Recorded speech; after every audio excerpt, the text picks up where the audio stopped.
YouTube, I'm going to keep it really short and simple for all you MLB fans out there. New York Yankees, congratulations. You go to the World Series for the first time in 15 years. I think it's overdue. I think that you guys do deserve it, though. You guys have Juan Soto, Stanton, and Judge, who really, I'm just going to say it, dude. Those three players single handedly won you guys the game and single handedly won you guys a series. I think those three players are superstars. It really gives me vibes of Dwayne Wade, Chris Bosh, and LeBron James. It's hard to go out there, and it is really hard to go out there and beat those players because, it's not like the other players sucked, but Torres played really good. Rizzo got some hits for you guys. Chisholm has been horrible. But it doesn't matter. I mean, out of 9 batters, you're always going to have 1 or 2 or 3 that kind of suck or not playing good. But the big 3 really stepped up for the Yankees. Look, dude, in all honesty, really, we even had no business being there. I think the Guardians did overperform this year, being in the Final Four. And I think really we are a playoff team, but to be in the Final Four is elite. And to go to the World Series is even harder. Look, man, there's really no excuse. I mean, the only thing we really can say is if we had Shane Bieber, we'd be probably a better team. I mean, and really maybe we would have won, a game here or there more.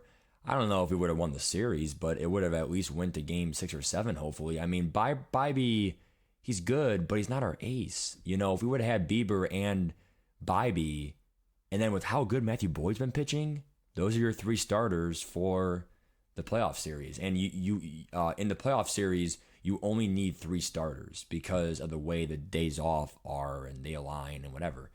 So also Clase in our bullpen, we really went out there and didn't really do that good.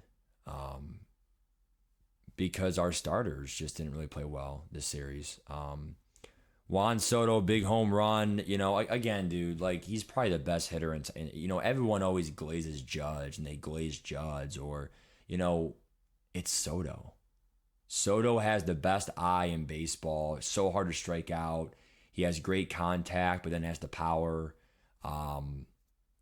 Look, man, all I'm going to say is this, dude, and, I'm probably going to end on this note here.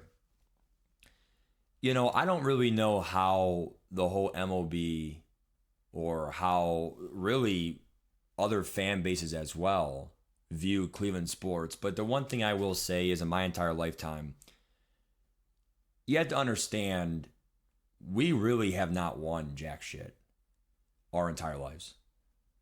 And I'm lucky I'm only 20 something because I know some people who have been, 40s, 50s, and they haven't seen really jack crap for the Cleveland Browns, except the 80s when they went to the championships versus John Elway, the drive, whatever. The Browns have never, ever been to a Super Bowl. Never, ever. And the Guardians, I got to be honest with you, even though we choked versus the Cubs in 2016, we still went out there and, we were able to go out there and at least be there. And that's always fun. I mean, you choke, you lost, but you're at least there. We also have an AL record of, I think it's 26 or 27 games won in a row. Maybe not 26. I think it's 23 or 22, but it's somewhere in the 20s. To win that many games in a row was also a piece of history that it was really fun to be a part of.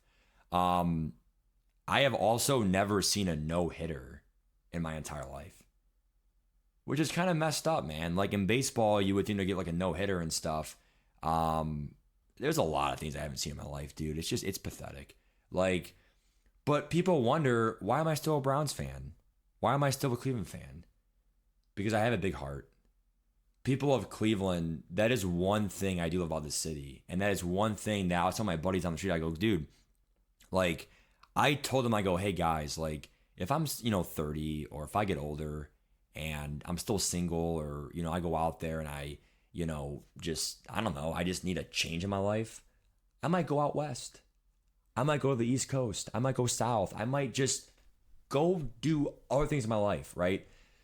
But then I sat there and I thought about it. I'm like, although the opportunity is there to move, there's something about Cleveland I just love. There's so much heart in that stadium. And there's so much heart, even for football. 0-16, all the bullshit.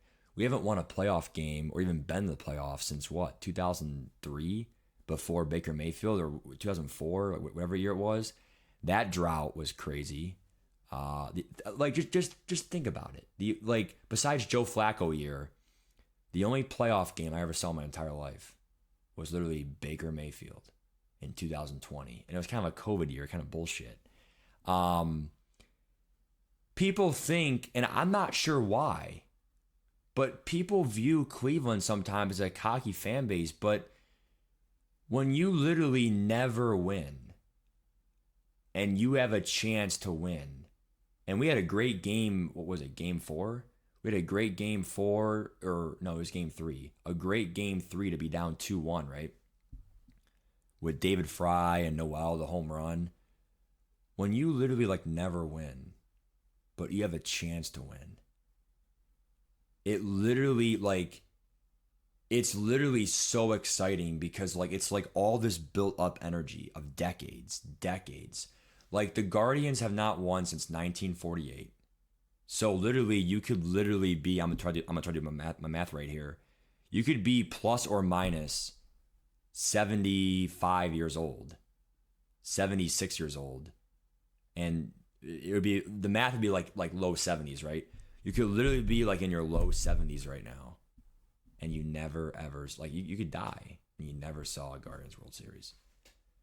The drought is real, and that's why now we're going to basketball talk here, and that's why you wonder why LeBron James, I will always believe, will be one of the greatest players to ever play basketball, and I think he should be top 3 unanimous. I don't care if you have him at number 1, number 2, or 3. But what makes him a top 3 of all time unanimous? I have him number 1 because I'm biased, but you have your rankings.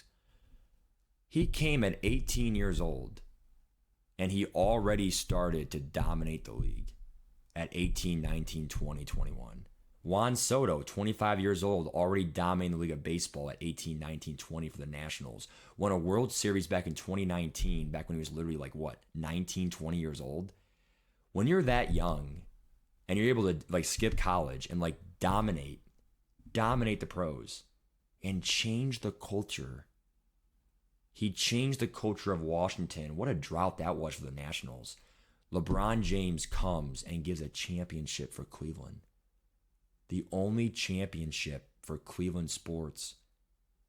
I mean, Guardians haven't won it for 75 years. Browns never. That's all the Cavs fans have in the last 30 years is LeBron James won championship. And even then it was a 3-1 comeback. I mean, Cleveland sports, man, we're low budget. The Guardians still have a bottom 8, bottom 9 payroll. And to be able to compete with those Yankees, game 1 and 2 wasn't the best, but definitely games 3, 4, 5 were great. To even be able to compete, that's all I can ask for. Cleveland fans, if you're out there, man, I really encourage you guys to still have the heart, man. Because I'm going to tell you right now, the 1 year, and this goes even for love. You go out there and meet someone, you marry them, whatever. I'm going to say this saying, and it is my favorite saying ever. It only takes one. Once we win it, which, I would hope we win once in my lifetime. It only takes one. Once we win one, that's all I want. That's all I want in my lifetime. We could win it. The Browns could somehow come back from 1-5, win it all. I could never care the rest of my life. I would still support them and stuff, but you win one, that's all I need. I don't need 2, 3, 4, 5. Just give me one, and I promise you, I promise, because the Bengals, they went to their first Super Bowl when they didn't win, but them just going to the Super Bowl, they had like no school on Monday, maybe even Tuesday in the city of Cincinnati. So it's like, you see what I'm saying, dude? Like, Cleveland is one of those cities where it's like, dude, it literally only takes one, and it will be the biggest party. I mean, I'd probably take a whole week off of school. It will be the biggest party in history of sports. That's all I'm going to say, dude. Like the Lions, they were really close, but they choked it versus the Niners. It's sad. And the Lions, you always have my heart because I feel your pain. So remember, the next time you think we're cocky, we're not cocky. It's just we never won shit. And when we do win, or at least we're close to winning, it's just all that energy of many years saved up. Oh. All right, bye, guys. Take care. Congrats, Yankees. Bye-bye.